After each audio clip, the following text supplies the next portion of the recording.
So I just want to again welcome everyone. My name is Marianne Gomez Horta, President and CEO of the Congressional Hispanic Leadership Institute, known as CHLI. Thank you again for joining us today on this Hill Briefings series. We always have a variety of conversations throughout the year, and we try to keep our policy Hill briefings to relevant current topics. Right now, there is a lot of discussion in regards to digital anything, right? As we're all going through this pandemic. And so we wanted to bring to your attention some new things in regards to the digital divide, how they impact the Hispanic community and our diverse communities as well. So without further ado here, a couple of things for you is please follow us on social media. So our handle is at THECHLI or the Chili. So you can follow us on Twitter. You can also post any of the information from the panelists, from our moderator, either on Twitter or Facebook as well. I know we have some Instagram fans, so by all means, please share. We want to make sure that you help us in sharing the information that we get from the panelists because we rely on you. We rely on you to be able to help spread the word. We're not all together in one room like we used to be. So it's important that we get your support to pass on the great information. And a special thank you to our sponsors for today. One of our main sponsors is Verizon, which is also one of our board of directors. Intel, represented on our corporate advisory council, and then Intuit, one of our digital and tech sponsors for the year. So the format is going to be that we will kick off with a couple of remarks by members of Congress, and then I will pass it on to Alejandro, our moderator. He will then introduce the panelists and they'll kick off the conversation. We're hopeful that if you have any questions, please put the questions in the actual Q&A and not in the chat. That way, Alejandro and our programs manager, Mauricio Viacres, can go ahead and help identify some of the questions that you have and help facilitate selecting the questions. Please bear with us. We may not get to all of your questions. So please just make sure that you have them in the Q&A. We ask all of the panelists to please stay connected with us. And if they have any additional information to share with us, that they can do that after or even via LinkedIn or after the program. We always send out a post briefing discussion and kind of like a little summary and a link to this recording. So you can look for some of the feedback and answers from the panelists there. And I think, let me go through my notes here. Let's see. I am going to pass it on now to Mauricio to go ahead and get us for the congressional remarks.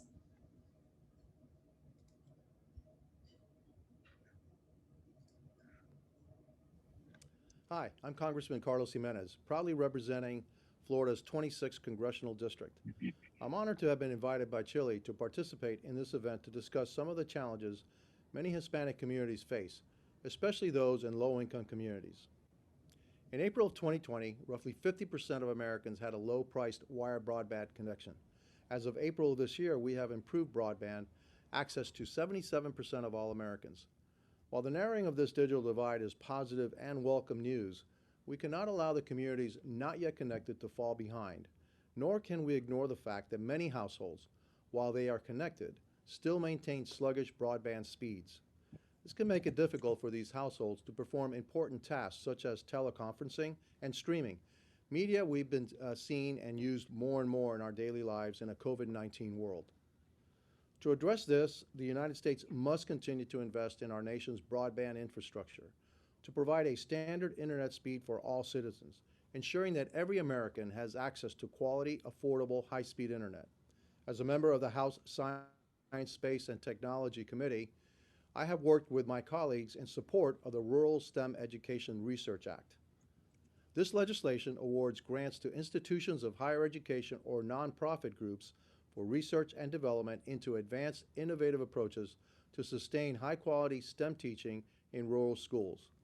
This bill provides research and development of programming that will be used to identify the barriers rural students face in accessing high-quality STEM education and creates mechanisms to develop innovative solutions to improve participation in rural STEM.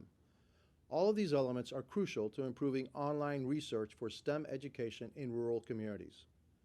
Recently, I co-sponsored the Securing American Leadership in Science and Technology Act. The legislation is a step forward in maintaining the United States on the forefront of technology, doubling funding for technological research over the next 10 years. This is especially important at the macro-political level as global adversaries such as China and Russia are making massive expenditures in technological innovations. By continuing to bridge this digital divide, we are not only ensuring communities with scarce resources and Americans across the country are more plugged into the modern world, but we are maintaining America's competitive advantage in the world. These kinds of investments need to be replaced in many other areas of STEM, including more research and investment in artificial technology, propelling our medical sciences industry, cleaner and more sustainable forms of energy, and reshoring our supply chains for critical industries back to the United States. I would like to thank Marianne Gomez Orta, President and CEO of CHLI, and Congresswoman Young Kim for standing with me today as we discuss the future of high-speed internet, STEM research, and the importance of expanding access to both for all Americans and for their continued interest in advancing America's posture in the world as it relates to technological innovation. Thank you to the Congressman. Greatly appreciate his remarks. As you could see, he was not able to join us in person, but very appreciative of his remarks and his support for today. And next we have a Californian from Californian Congresswoman Young Kim to share with us a few remarks. She's from California's 39th district. Thank you for joining us, Congresswoman. I don't see you on my screen here, but I know you're here, dear. There she is. Thank you so much. Just so you know, I'm originally from Stockton, California. So I'm glad for you to join us. I know that this is probably one of the first times that we've had an opportunity to hear from you. So the floor is yours, ma'am. Thank you, Mary Ann. And I want to thank CHLI for inviting me and for hosting this event. And I want to welcome everyone to the Congressional Hill briefing, although we're meeting virtually. And Mary Ann, when I served in the California State Assembly, I've worked with many, probably your colleagues, some of them are in Northern California. So thank you for the invitation. And I appreciate the opportunity to offer a few words of discussing the importance of ramping our country's competitiveness and by bridging the digital divide within our minority communities. I represent one of the most diverse suburban districts in the country, that is California 39 Congressional District, that represents Los Angeles, Orange, and San Bernardino counties. And about a third of my constituents would self-identify as Hispanic and another third as Asian American. So addressing the digital divide is very important to me. And I have the honor of serving on the Science, Space, and Technology Committee, as well as Small Business Committee, which are some of the committees that are taking a hard look at how to solve for the digital gap. The digital divide became more apparent during the COVID-19 when K through 12 students transitioned to remote learning. So some studies have revealed a widening of the divide along the racial, ethnic, and income lines during COVID-19. And a recent report by Deutsche Bank found that 76% of Blacks and 62% could be underprepared for 86% of jobs in 2045 due to this digital gap. In my opinion, the digital divide among minorities and low-income families is in large part due to inadequate access to reliable internet and the quality of education. So, in order to bridge this gap, we must address both. The Science Committee, in which I have the pleasure to serve with my colleague, Representative Jimenez, that you just heard from, just passed in the House several bills to strengthen STEM education with women in rural and minority communities. And I was happy to see their passage as I was a co-sponsor to two of them. The first one is HR 210, the Rural STEM Education Research Act, and HR 2027, the Minority Serving Institutions STEM Achievement Act. For our country to succeed and take head-on competitors like China, we must tap into our nation's talent and diversity and strengthen our STEM talent pipeline. And in the House Small Business Committee I serve on, we're seeing our small businesses, especially the minority entrepreneurs, they are trying to overcome the digital divide with their own operations. During the middle of the pandemic, many mom and pop restaurants had to adapt to the new reality of selling their services through mobile apps. And our offices heard from our local small business development center that many businesses had to overcome not knowing how to use an app or the internet during the middle of the pandemic. So moving forward, I think the Small Business Committee and Small Business Administration will be emphasizing the need for more educational resources for small businesses to learn how to implement apps and other internet tools in their operations. So I look forward to your discussion, and I look forward to working with you to bridge the digital divide among the minority communities. And I want to thank you so much for, again, giving me the opportunity to share some of my words and thoughts. Congresswoman Kim, greatly appreciate your work, and especially in this area and throughout California and the country. Thank you very much for joining us. I am going to now pass it on to Alejandro. I've got some notes here because I need to properly introduce Alejandro. So I got to make sure I do this correctly. So bear with me while I get my notes here. So Alejandro Rourke is the Executive Director of HTTP. Let me see here. I missed that little part right there, dear, because I'm looking up on different notes. The fun of the technical side of things. All right. So HTTP, for those of you who don't know, is a national nonprofit that convenes an intersectional coalition of national Latino organizations committed to promoting access, adoption, and the full utilization of technology, and also telecommunications resources by the Hispanic Latino community in the US. HTTP works as the intersection of ethics, technology, and public policy to educate, advocate, and serve as a national voice for Hispanics, Latinos in technology and telecommunications policies. So we're super lucky and very fortunate to have Alejandro here. This is his day job. This is not CHLI's day job. This is Alejandro's. And joining him are some wonderful national experts. I'm going to pass this on to Alejandro to introduce them. And I'm also going to share that to close the program, our CHLI Programs Manager, Mauricio Viacares, will help in the Q&A and also wrap up the program. Alejandro, the floor is yours, dear.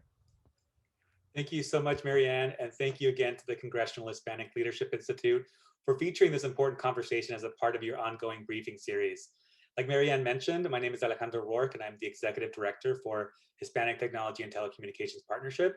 We are essentially a CEO roundtable of national Latino organizations, including our friends at CHLI, who work in partnership to ensure that the Latino perspective is represented and that our unique needs are centered in our public debate on tech and telecommunications policy.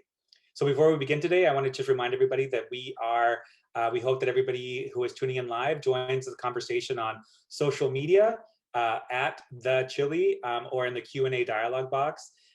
We will be checking throughout our conversation today and have set aside some time towards the end of our conversation to answer some of your questions.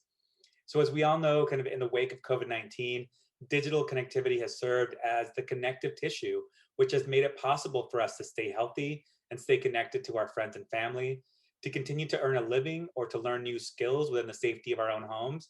And specifically, broadband access is what has helped many of us endure the harshest impacts of the global health crisis. On the other side of that reality are those families and households that continue to find themselves on the wrong side of the digital divide. Throughout the pandemic, we witnessed how students struggled to keep up with their new digital reality, and in the best cases, had to resort to doing their homework in the parking lot of a fast food restaurant, or in the worst case, being completely logged out of an entire school year, and as a result of their academic achievement. Broadband has also been the critical safety net that allowed Latino small businesses to adapt and to reach a new customer base or to streamline their operations to help them keep afloat. And as Congressman Jimenez and Congresswoman Kim said, COVID-19 underscored the important role that broadband plays in every aspect of our lives, and invigorated an ongoing conversation about how to extend digital opportunity to every home.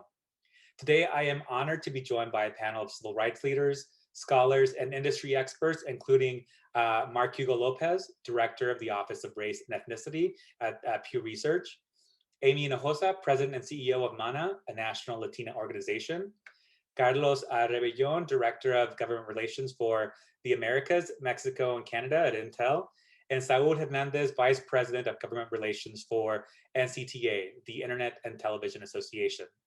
Together, we're going to explore the important role that technology and telecommunications policy plays in expanding digital opportunity, and with it, the potential for a more inclusive and equitable economic recovery. So Mark, I would love to start our conversation with you today. As a Director for Race and Ethnicity Research at Pew Research Center, you lead the planning of the center's research agenda, which is focused on chronicling the diverse and ever-changing racial and ethnic landscape of the United States. And for the past 15 years, as a part of that body of research, Pew has been documenting the growth and distribution of internet and home broadband adoption rates. So do you mind sharing with us, what do we know today about how the Latino community connects to the internet and the impact that those usage patterns have on our lives? It's a real pleasure to be here today. Thank you, Alejandro, for that introduction. And it's really great to be here as part of this CHLI panel today. So a couple of things I wanted to share. So the Pew Research Center has been tracking internet use and various aspects of it over the course of the last almost 20 years, and particularly on the Latino side, at least over the last 15 years. And there's a couple of important trends to note. First, when we talk about just accessing the internet, almost 95% of American adults access the internet at least on a somewhat regular basis. This is way up from where we were just 10 or 15 years ago, and it really speaks to the continued growth in access and actually kind of almost reaching the ceiling in terms of accessing the internet, no matter how people might do that. There used to be a gap between Latinos and others when it came to accessing the internet, just very generally speaking. About a decade ago, it was about almost a 10 percentage point gap. Today, there's virtually no gap. And so I think it's important to note that that gap in accessing the internet has closed over the course of the last 10 years or so. But when it comes to how people access the internet, that's where you still see some gaps. So for example, when it comes to accessing the internet via a home broadband connection, 65% of Latino adults tell us that they have a home broadband connection. But by comparison, 71% of Black Americans do, as do 80% of white Americans. Now, this is based off of data that's relatively recent. This is data we collected in February of this year. So this is in the midst of the pandemic, to give you some sense of where we are. Now, these gaps have been there for a while when it comes to broadband adoption, but I think it's important to note that there's about a 15 percentage point gap between Latinos in the United States and whites in the United States when it comes to using home broadband to access the internet. What's also interesting about this, though, is the ways in which Latinos access the internet in ways other than using broadband at home. And what you'll find that actually Latinos are the group most likely to be what we identify as smartphone dependent. So for example, in the same survey for February of this year, we found that 25% of Latino adults tell us that they are smartphone dependent, meaning that they access the internet through a smartphone device, but do not have a home broadband connection. That's higher than it is, say, for Black Americans at about 17% and white Americans at about 12%. So when you're talking about how Latinos access the internet, there's a gap in using broadband at home or having access to broadband, and that when they do so, oftentimes, or for at least more so than compared to other groups, using a smartphone to do so to access the internet is a key way that many Latinos do so. A couple of other thoughts. Over the years, we've also been tracking among the nation's Latino population, not only the gap with other groups of Americans, non-Hispanic groups, but also gaps within the Hispanic population. And here, those gaps have really closed over the course of the last 10 years, but there are still some that likely remain. For example, immigrants and Spanish speakers have oftentimes been less likely to access the internet through a broadband connection or even have access to the internet compared with US-born and English-speaking Latinos. The think it's important to keep that difference or that distinction in mind. And when you take a look at also the generations, that is younger people versus older people, just like for the general public, there is a pattern of access that is different depending on one's age. Latinos are younger, so they tend to be more likely to be connected in some way than other Americans even generally, but even among the nation's Latino population, there is a gap there too. Some research that we did a couple of years ago looked at, particularly for Latino immigrants, the importance of having alternative ways to access the internet. And one of those important ways was by using libraries. So we found that libraries were seen by Hispanic immigrants as an important, public libraries, as an important resource for going and having high-speed internet access, or at least some kind of internet access. That's notable because in the COVID-19 world, many public libraries have been closed and still remain closed.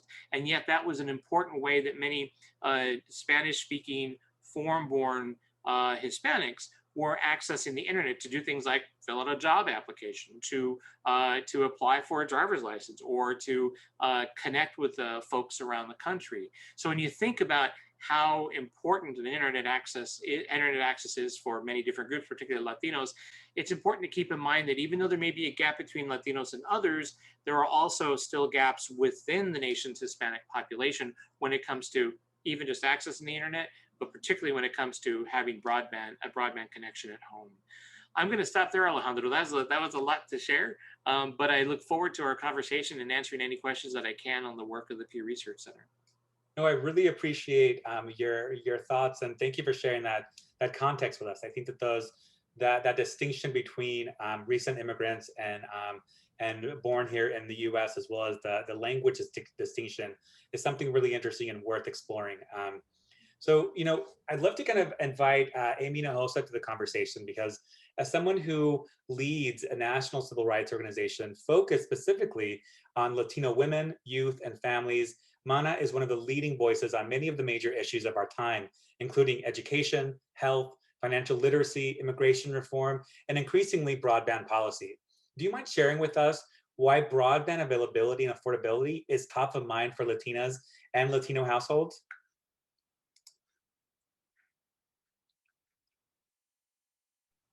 Unmute. Thanks, Alejandro, and thank you so much to Marianne and Mauricio and the team at CHLI for the invitation, because we think this topic is so urgent for Latinas and families.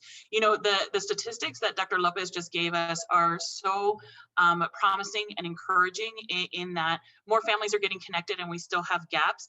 But for organizations like mine that have been working on this issue for decades, we're going back, pre-pandemic, when we were talking about some 40% of Latino households not having internet access, and a quarter only had a mobile device for connectivity. So I always like to tell stories and to really put it on a personal level. So think, if you will, about 40% of our Latino community, when the pandemic hits, automatically going into the dark, right? So then when you think about their circumstances, if you talk about 1 in every 5 women in the United States is a Latina. The top 6 occupations Latinas have are maids and housekeepers, cashiers, customer service representatives, secretaries, administrative assistants, janitors, building cleaners, retail salespeople. All of these people were immediately deemed essential workers. The vast majority of them were deemed essential workers if they were still able to maintain their jobs at all. So now think on top of that, you still have to keep going to work in the middle of a pandemic. You don't know how it's spreading, and you know that your community is getting it at a higher rate than many other demographics. And now you also have not only the issue of childcare, which you had before, but thinking of your children at home alone and not having access to the internet to do their schoolwork. Families were immediately in the dark in more ways than one. And so when we talk about urgency, this is a matter of urgency, because it's just like at this point, I think we all understand that having access to the internet is just as essential as having clean water and food to eat. Right? So for our families that were in those situations, for far too many, the cost of internet service, and that's if you're able to afford, a laptop or a computer, that was so far out of their reach and so far down the list of necessities that they had in their homes at that time. And, I think that the encouraging statistics that Dr. Lopez shared really are a testament to private industry that really jumped in at that critical juncture and said, we have the resources and the ability to provide internet access to families in need at the lowest possible cost, right? And so you saw private industry jumping in and making sure that families could get access to the internet, that families could get access to a device, but we're still not there yet, right? Our families are still suffering. And, it was really important for federal funds to get allocated and for the FCC to roll out their emergency broadband benefit. And it just rolled out this month. However, we're more than a year into the pandemic. So we've got students who have already missed a year of school through no fault of their own, who are behind in their studies, who weren't able to keep up, who weren't able to get important messages about health from their school. When kids go to school, they're able to, bring home flyers and information. That's something that wasn't available to them. And even if they had access to the internet, like so many of our immigrant families, our children are the translators for their parents. And so now not only are they the translators for their parents on day-to-day things, now they're being translators for health issues. And on top of that, digital literacy, right? So we're placing an undue burden on our children that's going to have impacts that are going to resonate in ways we're not even sure yet. And, as we're coming out of the pandemic and as we're looking at, the solutions coming our way, folks are getting vaccinated, our Latino community is still falling behind there. Why? A recent analysis by GoodRx shows that states with a higher portion of households without internet access tend to have lower vaccination rates. It all makes sense. I don't know about you, but when I went to get my vaccination, I had my laptop open, I had my phone open, I had my tablet open, and I was searching multiple places, multiple times. If you don't even have one device in your household, how are you even going to know about the vaccine or the truth about the vaccine, much less make an appointment? And so when we talk about urgency, this is an issue of urgency for our community so that we don't fall even further behind. No, thank you. Thank you for putting that into perspective for us, Amy. I think that you're absolutely right. When we think about specifically COVID-19 and the vaccine rollout, it was all conducted online. Now we're seeing more kind of walk-up clinics or walk-up sites before, the first communities to be able to get that vaccination were people that had to, were forced to either sign up online or, be contacted through a call center and hope that they were on a list that somebody had that deemed them as eligible at that time. So I think that the internet really we're seeing the ripple effects of lack of internet access across our community's health and economic well-being. So Carlos, as a director of government relations for the Americas and Mexico and Canada, which is, I can only imagine what your job is like and how many different time zones you have to work in. You have kind of a unique insight into how different countries are attempting to bridge this critical connectivity divide. And one question that always kind of comes to mind is how do we actually measure the current depth of the digital divide?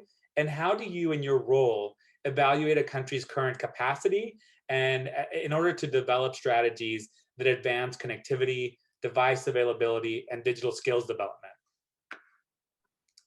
Thank you, Alejandra. And on behalf of Intel, I'm grateful of being here and sharing with this excellent panel about this topic that will continue growing in importance in all policies, agendas, and I believe in most states of the world. Some of the other panelists already mentioned that this is not, and also the Congresswoman said, this is not all about a technological gap anymore. This is also a skills gap, and it will continue growing if certain actions are not taken. So what we are seeing is the pandemics bring some positives in terms of awareness. So now we are aware that the gap is serious, is real, is not only about getting connected to internet or not, what most countries were focusing in the past. They're saying being connected is important, so I'm going to connect the people. But after pandemics, we are now aware that this is not only about getting connected, this is about prepare our students for the jobs of the future or the present even. This is to continue keeping our workforce informed and in pace for the labor market. And Congresswoman was talking also about SMB. So now this is as essential as water, sanitation, electricity. Coming back to your question about what is considered, what is the real gap, and this is very interesting because I feel that in terms of digital divide, we have a moving target when compared, for instance, to electricity. It's very easy to measure, okay, a home has electricity, yes or no. It's binary, right?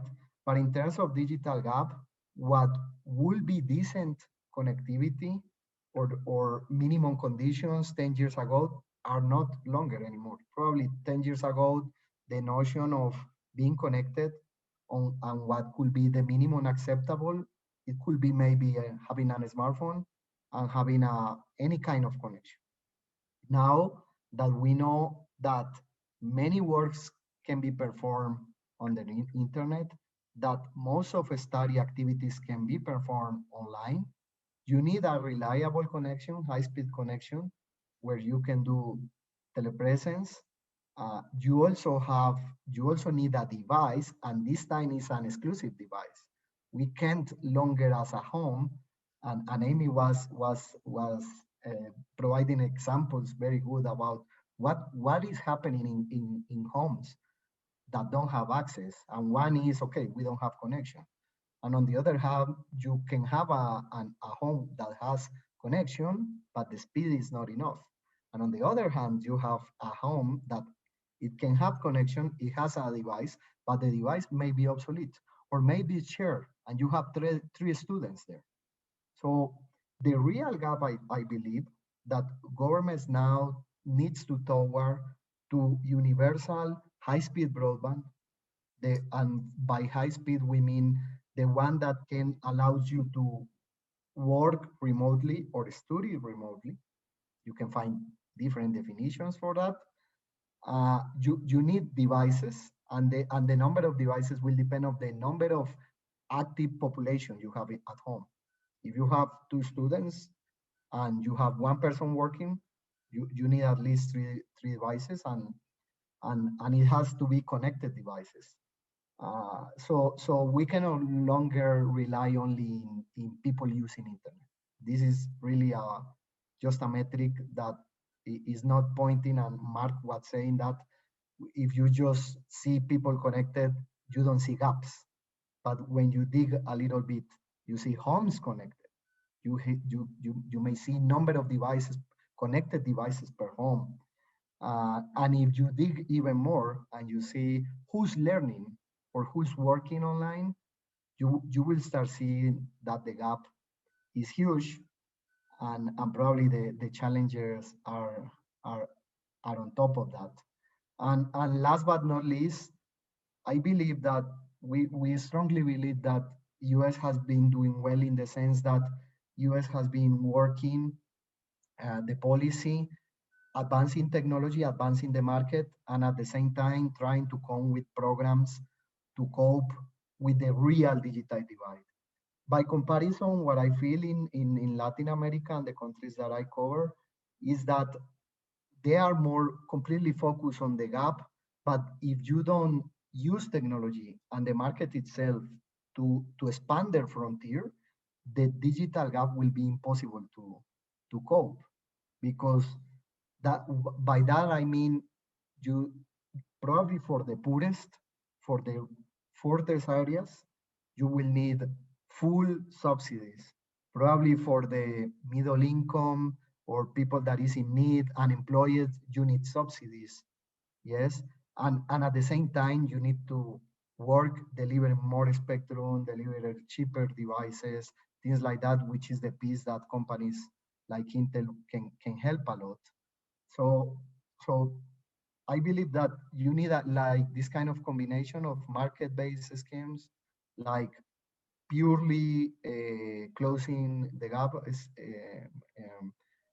policy tools, and you also have the skills gap, which is probably the area where thinking in the next years will be the area where most countries will devote more efforts than ever.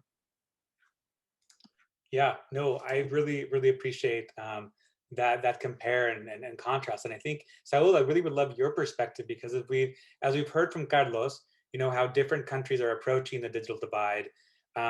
The approach and the strategy matters, right? In the United States, we've had an ongoing debate about how to best make broadband infrastructure accessible and affordable to everyone, regardless of their zip code. So I'd love your thoughts about, from your vantage point, what is the United States doing right, and what will it take to achieve this important goal of universal broadband? Sure. Well, thank you so much, Alejandro, and thanks to Chile and to Marianne for your leadership.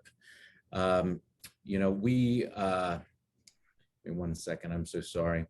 As we all know too well, the Latino community faces persistent challenges with access to employment and educational opportunities and access to government services. The pandemic has worsened and underscored those challenges because, almost overnight, we have gone from applying for jobs and going to school and applying for government services. All of those things have moved from in-person to online. And so it showed us the central role that the internet plays in our daily lives, and also showed us what a lot of us already know all too well, and that's that the digital divide is a disproportionate impact on Latino communities across the country. Too many in our communities are on the wrong side of the digital divide, and closing it involves two related but distinct two distinct issues, and those are access and adoption. So on the access side, our industry is laser focused on building out our network so that we can meet our shared goal of closing the digital divide and ensuring 100% connectivity for every household. Our companies spend tens of billions of dollars every year expanding and improving their networks, and have delivered high-speed internet to over 90% of American households. Certainly more needs to be done to get to 100%, and our member companies and others in the telecommunications space are doing just that. Our companies are united in meeting President Biden's goal to connect every household. And so there are lots of proposals on the best way to do that. We believe it's critically important that any funding made available through any of these proposals be directed to truly unserved areas first. As you know, a lot of Latino communities live in those areas that are unserved, either very rural or hard to reach areas, and it's important that we get service and high-speed broadband to those areas first. Additionally, a one-size-fits-all solution to solving the access issue won't work. We live in a geographically diverse country, and one type of technology might work better to connect some unserved areas, while other technologies will work better for others. So that's why ensuring tech neutrality in federal broadband programs is so important. All technological options should be on the table as we all collectively work on our shared goals to deliver 100% connectivity. And so on the adoption side, there are and Amy and Carlos and Mark all reference these. There are any number of reasons why households who have access to broadband, meaning they are able to have the connection comes to the door. For those households who have access to broadband but choose not to adopt the service, there are any number of reasons why they choose not to adopt the service. Maybe the service isn't particularly relevant to them. Maybe some don't have a computer at home. Digital literacy is another issue. Maybe folks don't feel totally comfortable with using a computer. I know certainly my members of my family fit into that category. But I would be remiss to say that certainly the cost of the service is also certainly a barrier to adoption as well. So on the adoption front, our companies all, and I'm sure folks are aware of this, all have longstanding programs in place to provide low-cost, high-speed broadband to those who qualify. But we learned that in some cases, even in instances where service was offered for free, it didn't necessarily result in increased adoption rates. And the reality is increasing adoption is best achieved through constant community engagement with partners and trusted organizations like CHLI, along with leaders in the communities our NCTA members are trying to serve.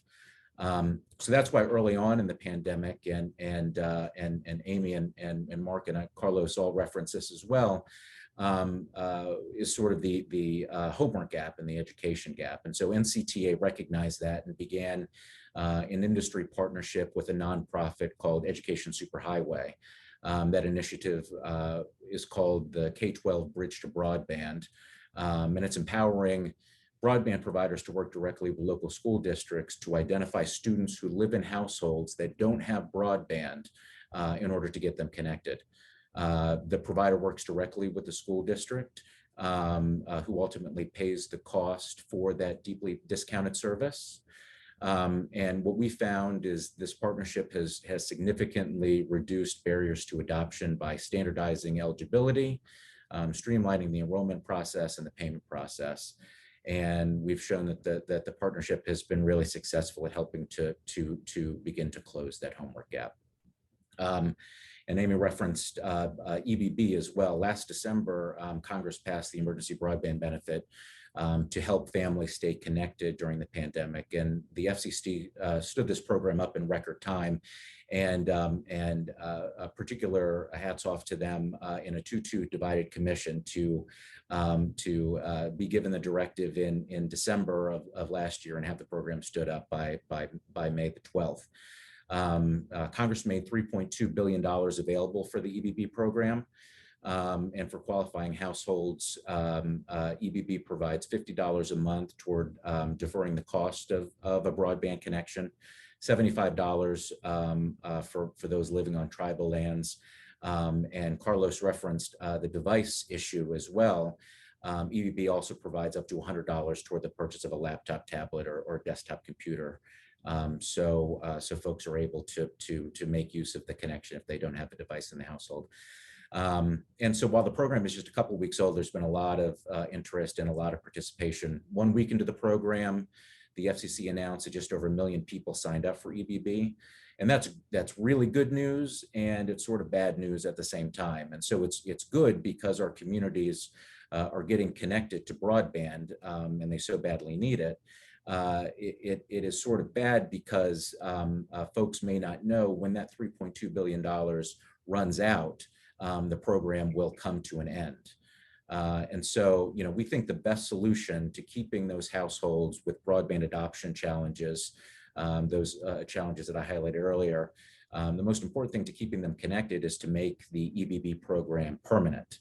And so NCTA and our companies believe that closing the digital divide is truly a national priority. And that's why we think the creation of a permanent broadband benefit is so critical, so that households that have, once households have a broadband connection, they are able to keep it. We also think a permanent benefit should flow directly to the household, so that individuals are fully empowered to choose the provider and the type of service that best meets their needs. So just in closing, our companies are hard at work addressing the dual challenges of access and adoption, both through constant expansion and improvement of their networks and through continued engagement in the communities they serve, to ensure that we continue to provide a variety of options for households to get and stay connected. And so with that, thank you so much, Alejandro. I appreciate the opportunity to be here today. Yeah, no, thank you. So, I mean, I think as we've heard from all the panelists, this is a very dynamic problem, and we really need to use every tool in our toolbox to make internet available to everyone. And I wonder, oftentimes we hear from policymakers or from federal agencies that we need more data, we need to understand the problem more. And I wonder, Mark, if we go back to you, are there other types of data that maybe we're not yet collecting or really understand? are proxies for, or could help us make some better inferences about the digital divide that you might recommend? Or I'd love your insight into how we can best continue to understand the digital divide and the way that it impacts families across the country. It's a great question. I think one of the most important things is to be able to tell the story about diversity within a population, so that having large enough sample sizes in any data collection, and at Pew Research, we try to do this, but sometimes we're unable to do so. But to be able to talk about the differences across demographic subgroups is an important part of the story. So we've been talking about, for example, access, as it might vary according to language use, as it might vary according to nativity. Those are important stories to tell and really give us insights, and hopefully policymakers as well, as sort of where to target some of those policy efforts. I do think, though, that this is an evolving area. And so how we measure this and asking people about how they access the internet, it's actually not an easy thing to do. It's actually got a number of challenges associated with it, because you need to ask people the question in a way that that they will understand, and that will deliver a response that you can code and therefore write about.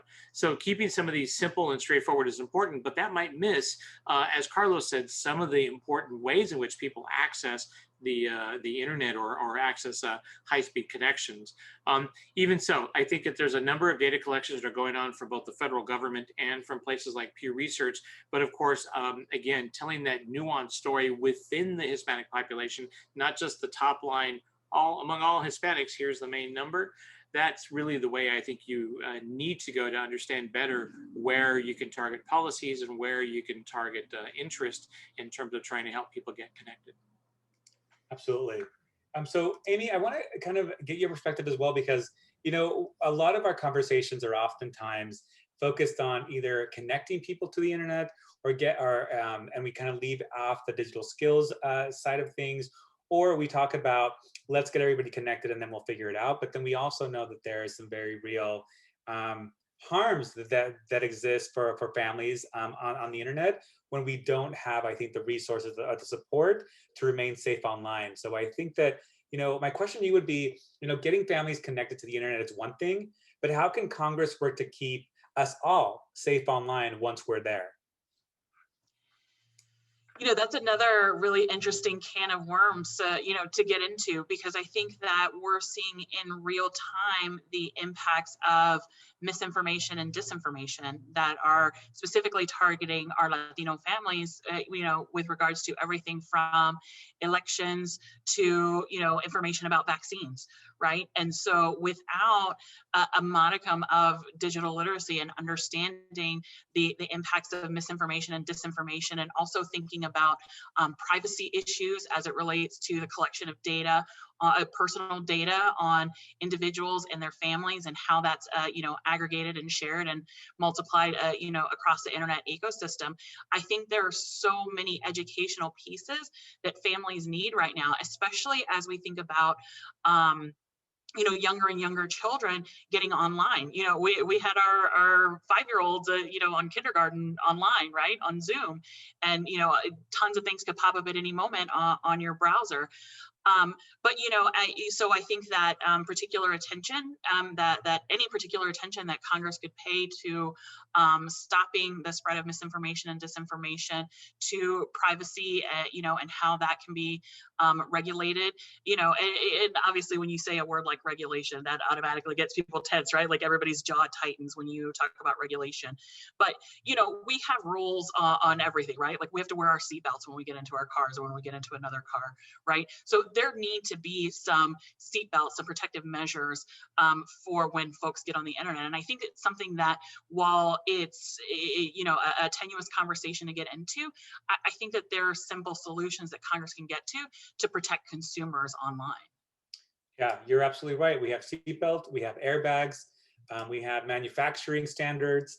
So I think that all is something that I think the internet desperately needs. And I think at HDP, we've been really working to ensure that the Congress, steps up and works on establishing some type of a federal consumer privacy law that kind of sets, a baseline for, to help define what is sensitive information, how are we protected, and how what types of responsibilities do online platforms have when they build their products?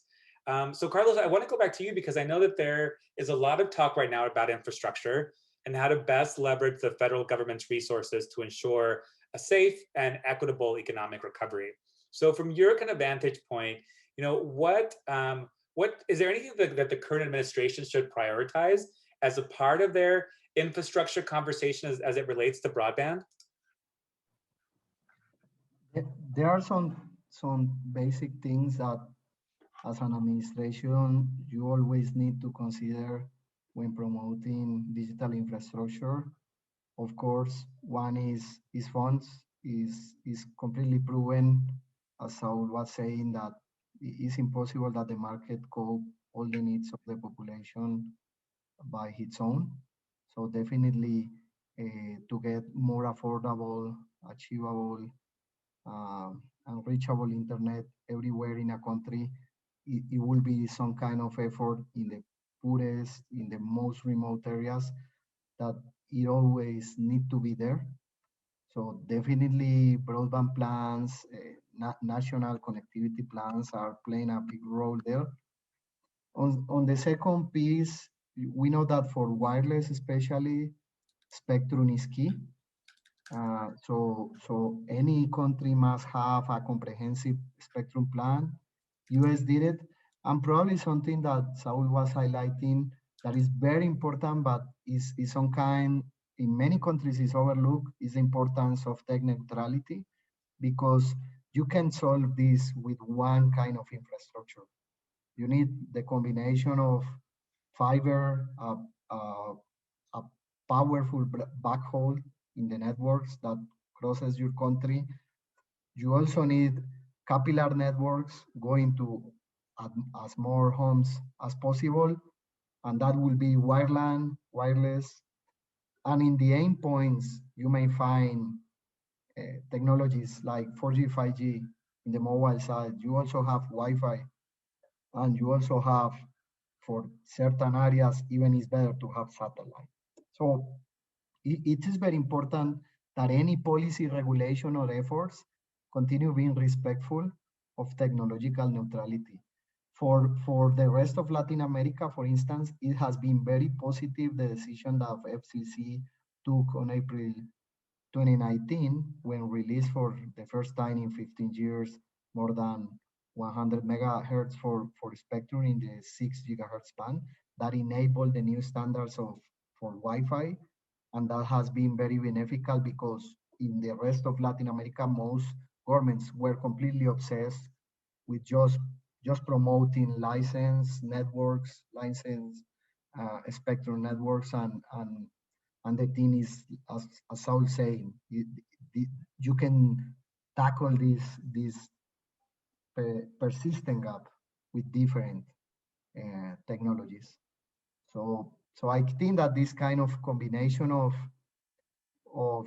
funds, national broadband plans, spectrum, delivering spectrum as much as you can, allocating spectrum, is respectful of technologies, covering the whole breadth of technologies.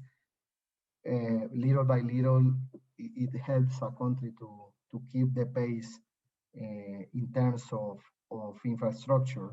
And with that piece solved, or at least running, you can also devote attention to the device gap, which we already been mentioning, where I agree with Saul, in many cases it's not about price, it's about the willingness to pay and the interest.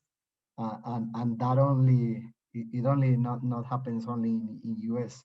We know that the elderly is a population that is reluctant to technology, and some kind of populations, they need first to be convinced on the use. So if you do very well in infrastructure, then you will release funds, energy for things like device gap, for things like skills gap, and last but not least, what Amy was saying, probably we will also at certain point need the standards to at least best practices, at least guidance as a population to deal with information. Absolutely. I think it goes back to Saul's point about we really need to ensure that we have diverse solutions for diverse communities, and that there really is no one size fits all solution that's going to bridge everybody's connectivity needs. So I think that we are kind of running towards the end of our program today, but I want to make sure that we are answering some of the questions from our Q&A chat box from our audience. We have a few that have come in. Okay, so we've got one from an anonymous attendee. And so they ask, do you see any piece of legislation forthcoming in this new Congress that has the best chance of creating significant change in respects to the digital divide? I don't know if you want to take a stab at it, Amy or Saul. I know that Saul, you already mentioned the importance of making the emergency broadband benefit a permanent program. Are there inroads to right now kind of making that happen from Congress? Sure. So thank you, Alejandro. I think very much so. I mean, the president's infrastructure plan is beginning to come together both in the House and the Senate. The devil is in the details on how you actually get it done, though. And as I said, as Carlos was mentioning, the importance of tech neutrality. We need to make sure that all options are on the table to connect these areas. There is a great opportunity to, the president has proposed $100 billion for broadband. How that is divided between deployment or access and adoption remains to be seen. And as we've been talking about, not just cable, but others in the telecommunications industry have built out these very robust networks with oftentimes with private capital, and we want to, and 90, over 90% of the country is connected. 85% have access to gigabit speeds, but it's the small percentage of those households that are unserved. It's critically important that funding go to connecting those areas first, using whatever technology will get them high-speed broadband as quickly as possible. That will be cable in some instances, that'll be satellite in some instances, that'll be wireless in some instances. So I guess to answer the question, it's really all in, we have the top line, $100 billion number. There have been negotiations going on between Senate Republicans and the White House on if that number is going to come down, but it is how the pie is allocated. What amount goes to deployment, what amount goes to adoption programs. And so it remains to be seen, but all indications say that we are going to see something sooner rather than later on the floor of the House and the floor of the Senate. That's a great update. And I would say the most important thing for our audience to kind of really remember and keep in mind is to tune into the conversation. Right now, all of these things are being decided in real time. And I think that it's important for us as Latinos, as members of Latino families, to really understand that when somebody talks about broadband policy or spectrum policy, I know that it sounds a little bit intimidating, but I think that our voices, we need to tune in. We need to raise our voices and our personal awareness of these issues, because the impact to our future kind of economic opportunity, or just opportunity in general in this country and the world, are tied to the types of policies that are adopted today. And so with that, I think we have another question from Paula, and this one is maybe to Amy. So Paula asks, is there any specific way to be more educated on these issues, specifically about broadband or the digital divide? Any recommendations on specific literature that'll help us understand this issue without it having a partisan bent to it? So this is a great question. And one of the things that I like to do in my work is turn back to the facts, right? And so I'm gonna reference you back to, Pew Hispanic Research. I'm gonna reference you back to Dr. Lopez's work, because if you look at the numbers, you can see the impact to our community, right? And the numbers don't lie.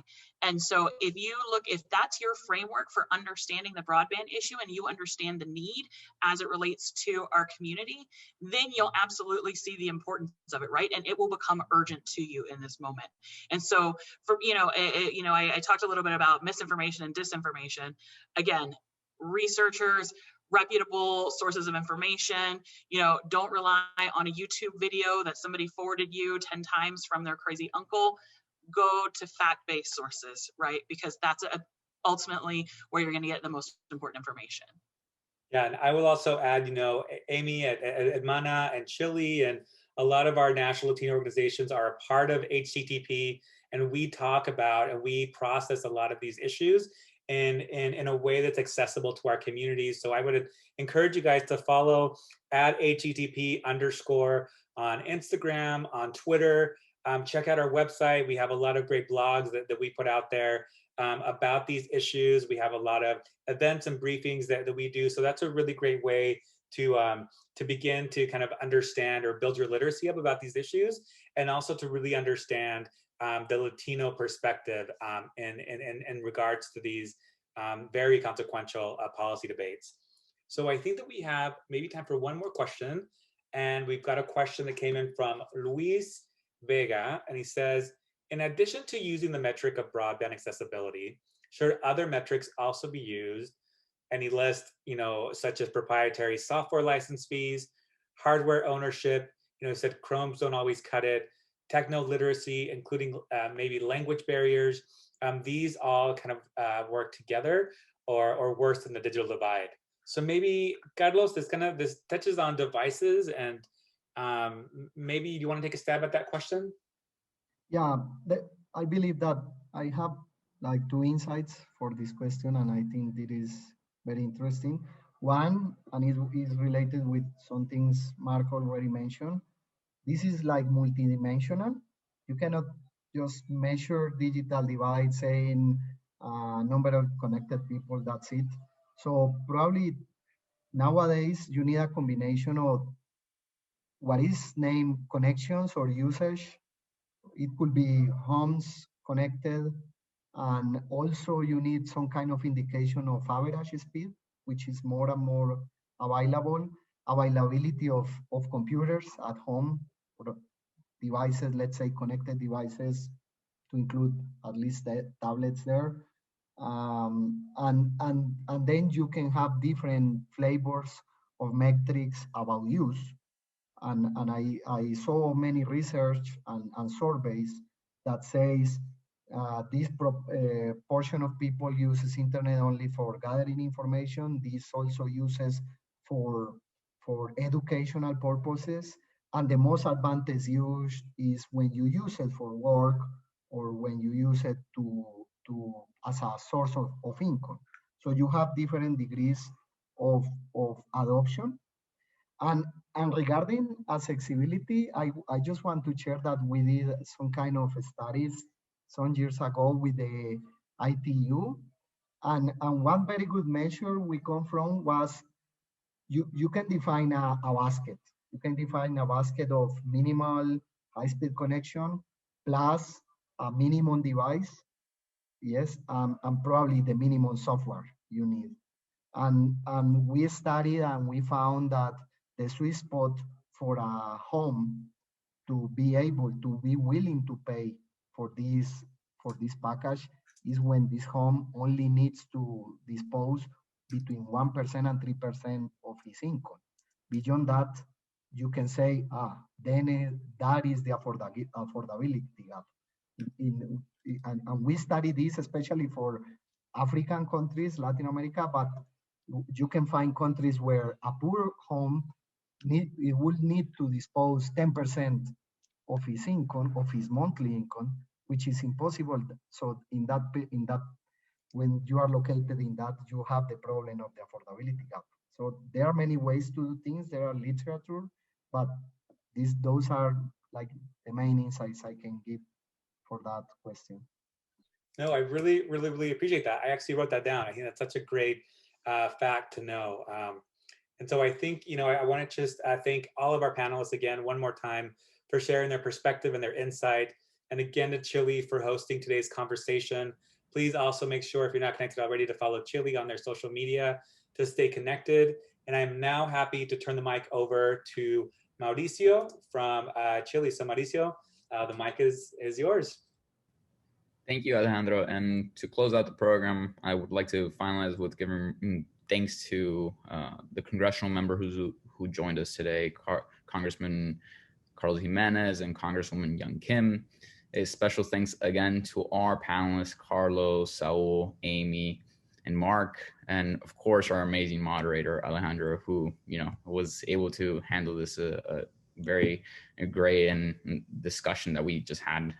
Definitely was enlightening to everyone that doesn't know too much about technology as myself. So I'm definitely thankful to have been part of this conversation. Before we close the program out, I want to encourage everyone to keep in your calendars July 30th, which will be our Future Leaders Conference, where we will invite leaders across the country to speak to the leaders of tomorrow. You can learn more about it at chili.org. Special thanks to our Chili staff here, Josh Sylvia, Brianna Alvarado, Gabriela Matos, Christian Cubas, Emily Jimenez, Nicole Marine, Maite Sanz, and of course, Marianne Gomez for everything you do to behind the scenes to make these events possible. And I hope everyone has a good rest of their afternoons, and thank you for joining us. Thanks again. Thank you.